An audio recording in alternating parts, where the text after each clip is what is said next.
So the Zella 201 study is a two-stage study designed for patients either with newly diagnosed high-risk AML or for patients with AML in first relapse. They could have gotten a prior chemotherapy. They needed to have some prior induction chemotherapy or relapsed after remission or relapsed after a stem cell transplant. And so in the first stage of the study, which is the results that are presented at this meeting, patients were given ACM, so it's a combination of Alvocidib, which is our investigational agent, in combination with standard doses of Cytarabine and Mitoxantrone. And what we understand from earlier studies of Alvocidib is that it appears to work best in patients whose leukemia is dependent on MCL1.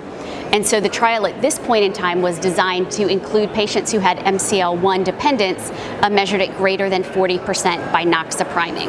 So those patients were enrolled to receive ACM, and what we saw in this group of either relapsed or highly primary refractory patients is that we're seeing remission rates on the order of 60 to 70%. This is certainly an encouraging signal, and now we have moved into the second stage of the study where patients in this subgroup with this 40% level are going to be randomized to ACM, the Alvocidib, Cytarabine, and Mitoxantrone versus Cytarabine and Mitoxantrone. So we can really work hard to quantify the additional benefits of adding the Alvocidib. We've also added several exploratory arms to look at different levels of MCL1 dependence so that we're really able to understand which patients this drug may work best for, and also understand some more of the disease biology for these patients with AML.